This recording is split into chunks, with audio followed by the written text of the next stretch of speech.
আরে আমি আর আপনি তো সাধারণ মানুষ। মুসা নবী, একজন নবী পয়গম্বর।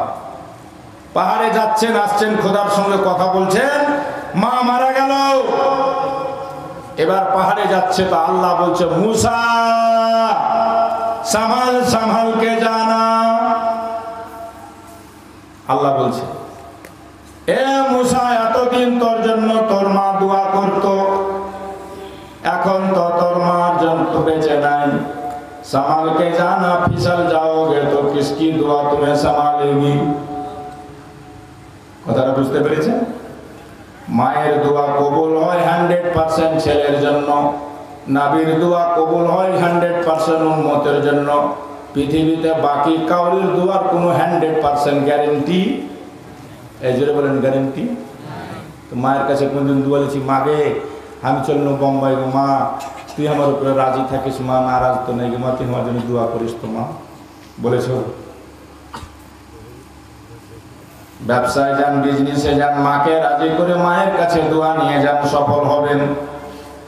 সর্বপ্রথম কিছু এনে আগে মায়ের হাতে তুলে দেন, মায়ের কলিজা বড় হবে, মা আশীর্বাদ দিবে, দোয়া দিবে। টাকা কামাই করে এনে মায়ের হাতে তুলে দেন, মা অন্তর থেকে দোয়া দিবে। আপনার ধনে দাওলাতে, মা বাপের দোয়াতে আল্লাহ বৃদ্ধি করবে। এ বেরাদার, মায়ের দোয়ায় জান্নাত পাওয়া যায়। মা নারাজ হয়ে গেলে হজ পর্যন্ত কবুল হয় না। বিখ্যাত ঘটনা শুনেছেন আলী মোল্লার মুখে আপনারা। মুসা নবী আল্লাহর সঙ্গে কথা বলতে গিয়ে একদিন বলেছিল, খোদা আমার সঙ্গে জান্নাতে কে যাবে? আল্লাহ বলছে, বাজারে একটা লোক খাসির মাংস কেটে বিক্রি করে, সে কসাই যাবে জান্নাতে। বলুন সুবহানাল্লাহ। মুসা নবী কইছে, কসাই কেন যাবে জান্নাতে? দেখবো আমি তাকে। গিয়ে দেখা করলেন, সালাম জানালেন, ভাই আজকের জন্য আমি তোর মেহমান। কসাই বলে, হুজুর বসে যান, আমার কাজটা শেষ হতে দিন। সন্ধ্যা লেগে গেল, মাংস বিক্রি করা শেষ হলো। এক টুকরা মাংস নিয়ে মুসা নবীকে সাথে নিয়ে কসাইটা বাড়িতে গেল। হুজুরকে বসিয়ে দিয়ে মাংস নিজের হাতে পিস পিস করে কেটে রান্না করলো। বাড়িতে দেখলো আর কোনো লোক নাই, তবে একটা টুকরা থেকে, একটা ডালি থেকে, একটা বাক্স থেকে পুতুলের মতো, কাঠের পুতুলের মতো একটা কি জিনিস যেন বের করলো। বেরাদার, এটাই ছিল তার বুড়ি মা, শুকিয়ে গিয়েছিল, কমজোর দুর্বল হয়ে গিয়েছিল। ওই লোকটা বের করে আগে মাকে খাওয়িয়ে দিল। মায়ের খেয়ে দিয়ে যখন শান্তি হয়ে গেল, মুখটা মুছিয়ে দিয়ে আবার তুলার ওই নরম বিছনাতে মাকে রেখে দিল। এবার মুসা নবীকে বলে, হুজুর আপনি আমার মেহমান, চলেন দুইজন আমরা মিলে খাবার খাই। মুসা নবী খাবার খেলেন, চিন্তা করছেন, আল্লাহ সারাদিন খাসি কাটে বিক্রি করে, কিছু তো ভালো কাজ দেখলাম না।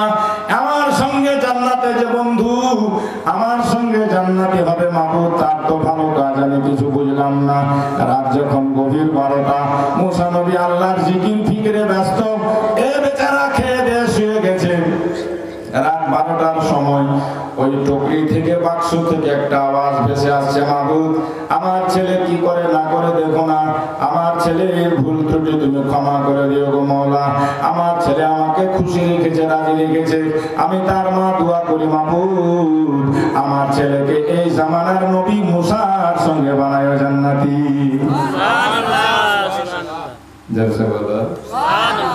মুসা নবী বুঝে গেলেন যে এই বেটা আমার সঙ্গে জান্নাতে যাবে খালি মায়ের, যেটা বলো মায়ের। হজ করতে যাবেন, মা যদি নারাজ, হজ কবুল হবে না রে ভাই। এক যুবকের মনে আশা জাগলো, টাকা পয়সা হলো, ইচ্ছা হলো হজ করতে যাব মক্কা মদিনা। মনে বড় আশা ছিল যাব মদিনা, সালাম আমি করব গিয়ে নবীর রওজা। যেটা বলে বিদ্রোহী কবি কাজী নজরুলের লেখা, বলছেন আমি কাফেলাতে কে যাও তুমি, কে যাবে তোরে, যাও না ও ভাই সঙ্গে লয়ে, খানি কৃপা করে, সঙ্গে যদি না লাও মরে,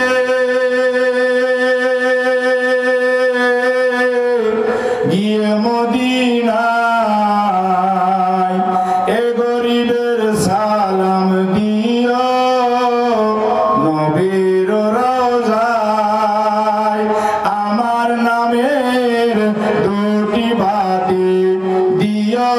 দরগায় মনে বড় আশা ছিল যাব মদিনা।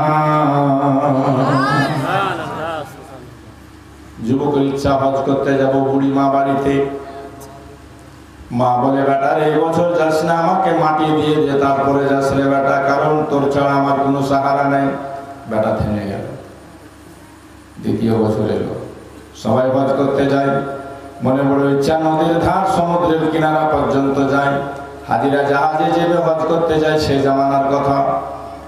দাঁড়িয়ে দাঁড়িয়ে দেখে আর যেন বলে নৌকার মাঝি পার করে দে, দেরি করিস না,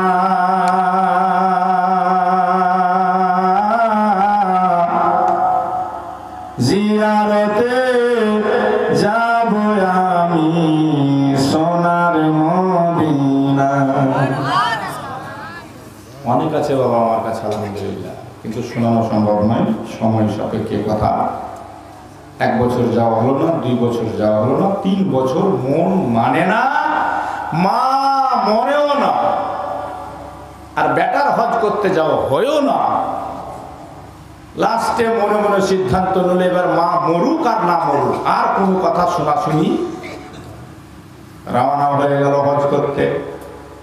মা বলে বেটা আমি বুড়ি, চলতে পারি না, উঠতে পারি না, হাঁটতে পারি না, আমায় ছেড়ে যাস না। দাঁড়ালে বেটা 1টা বছর আর দেখালে বেটা শুনলো না, মানলো না, মায়ের কথা বেরিয়ে গেল।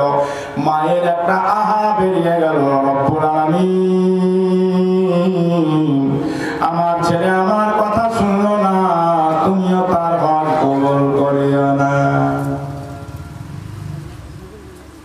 মায়ের বদদুয়া কেমন জিনিস! ছেলেটা যেতে যেতে রাস্তায় পথের মধ্যে একটা মসজিদে রাত কাটায়। মুসলমান গ্রাম, মসজিদে রাত কাটাবো, সকালবেলা আবার সফর করব। হঠাৎ মসজিদের পাশে একটা বাড়িতে ঢুকেছে চোর। কি ঢুকেছে? বলেন কি ঢুকেছে? চোর। চুরি করতে গিয়ে খুরুস খুরুস শব্দ হয়ে গেল। লোক জানতে পারলো, চোর চোর শব্দ করলো, গোটা গ্রাম জেগে গেল। চোর চুরি করা সামানটিকে মসজিদের ভিতরে ফেলে দিল বাঁচার জন্য, দিয়ে মানুষের মধ্যে সেও মিশে গেল। এবার নিজেই চিৎকার করে বলতে লাগলো, মনে হয় মসজিদের মধ্যে চোর আছে নাকি, দেখো তো। দেখা গেল যে ওই লোকটা, যে লোকটা হজ করতে যাচ্ছিল, নামাজ পড়ছে, নফিল পড়ছে, তসবিহ পড়ছে, মানুষ চোর চোর করে মসজিদে ঢুকে তাকে গ্রেফতার করে নিল, অ্যারেস্ট করে নিল, ধরে নিল। বলল তুমি তো চোর। বলছে বাইরে আমি হাত জোড় করি, আমি চোর নয়। বলছে এই সামানগুলা কে ফেললো তাহলে? বলছে আমার জানা নাই। লোক কোনো কথা শুনে না, কে শুনে কার কথা? মার ধর এই শুরু হয়ে গেল বাবা। চতুর্দিক থেকে মার পড়তে লাগলো, মারতে মারতে মুসলমান কাজীর কাছে তাকে নিয়ে যাওয়া হলো। মুসলমান কাজী কোরআনের আইন অনুপাতে সিদ্ধান্ত নিল, ফয়সালা দিল। কোরআন বলে কোরআনের নির্দেশ হলো চোর চোরনি যদি ধরা পড়ে তার হাত কেটে না। চোর ধরা পড়লে কি করতে হবে? ইসলামী আইন হলো হাত কেটে নেওয়া, কোরআনের আইন হলো হাত কেটে নেওয়া। আজকে এলাকাতে যত ছিনতাই, চুরি, ডাকাতি, বদমাশি হচ্ছে, যদি কোরআনের আইন ভারতে চলতো তাহলে একটাও চোর কালিয়াচক থানাতে থাকতো। আরবে একটাও চোর নাই কেন? জানে যে ধরলে হাত কেটে নিবে, এজন্য সোনার দোকান খোলা থাকে, কেউ হাত দিবে না। টাকা পড়ে থাকলেও কেউ ভুল করে হাত দিবে না। কোরআনের আইন নাই, যত পুলিশ বাড়াও, প্রশাসন বাড়াও, সিভিক বাড়াও, নাইট গার্ড বাড়াও, চুরি কি বন্ধ হয়েছে? এজন্য বলেন বন্ধ হয়েছে? হবে না। যদি চুরি বন্ধ করতে হয় কোরআনের আইনকে ফলো করতে হবে। একটা চোরের হাত কেটে দেখো, অন্যায়কারীকে ফাঁসি দিয়ে দেখো, কেমন করে অন্যায় হয়, নারী ধর্ষণ হয়, রাস্তাঘাটে বউ বেটির উপর আক্রমণ হয়। শান্তি পেতে হলে কোরআনের আইন মানতে হবে। যেরকম শান্তি পেতে হলে সারা পৃথিবীতে শান্তি প্রতিষ্ঠিত হবে কোরআনের আইন ফলো করতে গেলে, কোরআনের আইন মানতে গেলে। কোরআনকে বাদ দিয়ে পৃথিবীতে যত আইন তৈরি করো, শান্তি প্রতিষ্ঠিত হতে পারে না। বলছিলাম ছেলেটা যাচ্ছিল হজ করতে। কোথায় যাচ্ছিল? ধরা পড়ে গেল চোর হিসাবে, হাত দুটো কাটা গেল, মুখে কালি মেখে গাধাতে চাপিয়ে কাজী বলল ঘুরাও ফিরাও শহরে, ঢোল পিঠে বলে দাও যে চুরি করবে তার এই শাস্তি। যখন লোকেরা তাকে নিয়ে গাধার পিঠে ঘুরছে তখন সে বলছে ভাই দাঁড়াও, আমারও একটা কথা শুনে নাও, তোমরা এটাও বলো সাথে সাথে যে মাকে নারাজ করে হজ করতে যাবে তার এই শাস্তি হবে। লোক বলছে ব্যাপার কি? বলছে হ্যাঁ তার মধ্যে একটা আমি আছে, আমি আমার মাকে নারাজ করে হজ করতে যাচ্ছিলাম, আমার মা বলে দিয়েছিল খোদা বেটা আমার কথা শুনলো না, তুমি আমার ছেলের কথা শুনিও না, এই জন্য আমি এই সাজা পেয়েছি, আসলে চোর আমি নয়। কিন্তু এখন শুনে কি আর হবে? যা হওয়ার তা তো হয়ে গেছে। মা, মায়ের বদদুয়া কি জিনিস, এই জন্য বলছি মায়ের বদদুয়া নিয়েন না, মাকে আঘাত দিয়েন না, বাপকে নারাজ করিয়েন না। আমি আর আপনি কেন, নবীর সাহাবী আলকামা নাম, মা নারাজ ছিল, দম বের হচ্ছিল না, নবী এসে মাকে মানায়, মা এত রেগে এত চোটে বেটাকে ক্ষমা করতে রাজি নয়। নবী বললেন লকড়ি জোগাড় করো, আলকামাকে পুড়িয়ে ছাই করে দেব। তখন তার মা আর সহ্য করতে পারলো না, আকা আমি আমার ছেলেকে মাফ করলাম, পুড়াইয়েন না, জ্বালাইয়েন না, এর নাম মা। বলুন সুবহানাল্লাহ। কষ্ট দিয়ে রেখেছে মাকে, কিন্তু যখন বেটাকে মারার কথা বলা হলো নবী বললেন পুড়িয়ে দাও, ছাই করে দাও। নবী এখান থেকে এটা কথাও বুঝাতে চাইলেন যার মা ছেলের উপরে অসন্তুষ্ট তার বেঁচে থাকা মরে যাওয়া সমান, তার ঠিকানা জাহান্নাম। সেই মাকে কত কষ্ট দুঃখ দিয়েছে, মা মরে কবরে চলে গিয়েছে, বেটার উপরে আফসোস করে করে। এখনো সময় আছে, জিন্দা আছে, মায়ের জন্য দোয়া করেন, মায়ের জন্য দান করেন। মায়ের মা নানি থাকলে মায়ের মতো তার সঙ্গে ব্যবহার করেন, মায়ের বোন খালা থাকলে মায়ের মতো তার সঙ্গে ব্যবহার করেন, মায়ের আত্মাটা তার উপরে খুশি হয়ে যাবে। বলুন সুবহানাল্লাহ। কি মা, কে মা?